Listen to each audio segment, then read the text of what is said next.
because, on his own, Noah had kept himself too busy for vacations.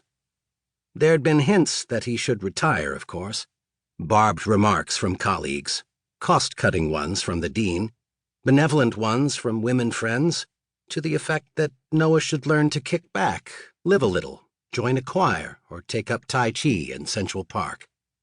His little sister, Fernande, was the only one who'd never suggested it, even though she'd retired from her receptionist job with relief at 65.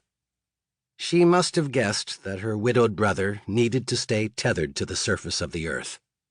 Having classes to teach, the hard slog of preparation and performance and marking had reassured him of that much. Noah supposed what had finally nudged him over the line was his imminent birthday. Professor in his late 70s sounded rather admirable, but professor in his 80s? He'd had no intention of carrying on long enough to end up a laughingstock. Students were harder to impress since the turn of the millennium. They sat there with their external brains, their little screens, ready to fact-check you if you fumbled a formula. No, it was better to call a halt before the first time Noah's wits deserted him at a podium. Retired, though, the moribund ring of the word. But then it had been only a month. Of course he'd have plenty to do. Who could be bored in New York City? It was just a matter of picking how to spend his days. He'd declined the title of Professor Emeritus. Pottering around campus, doing a little independent research struck him as pathetic. If Noah was going to study, it would be some quite new subject, or a hobby. He was sure he'd come across something of interest. He just had to find his feet. His first venture was this trip. Once he'd zipped up his case, he went to fetch the recycling tub from the kitchen and carried it into the spare room. This had been his and Joan's home office, but after her death, the sight of it had weighed on him, and really, he'd preferred to work on campus, so he'd turned it into a guest room. Though now Noah couldn't remember who his last guest had been. The double bed was always made up, as if ready for a visitor, tidier that way. Several times Joan's friend Vivian had suggested he invite a refugee to move in, but Noah couldn't face housing some stranger. He knelt to tug Fernand's boxes from under the bed.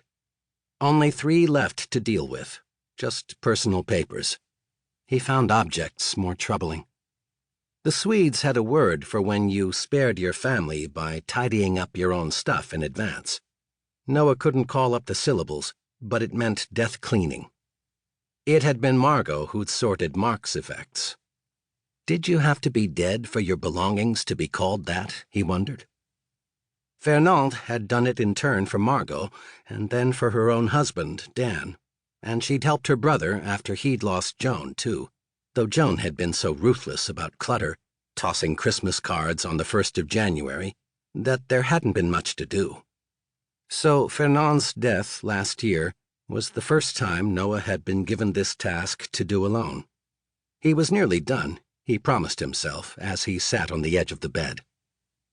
Hospital invoices, her powers of attorney, living will and DNR, irrelevant now. Recipes, postcards, photos, appeals from charities, offers from the great courses, recycle them all.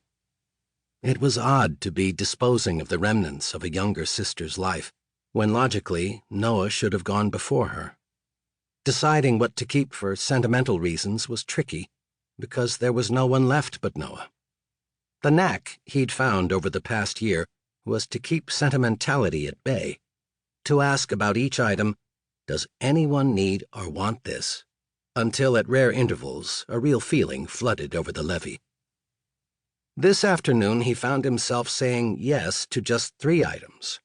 The wedding menu from 1982, prawn cocktail, chicken vol au vent, profiterole, a photo of Fernande in 1990, wild-eyed with bliss after her home birth, a newborn Victor on her chest, those eyelashes, and a curling sheaf of comic haiku she'd made up for everyone at the Thanksgiving table in 2002. A post-war baby with chipmunk cheeks, Fernande had always had a warmth and lightsomeness foreign to Noah.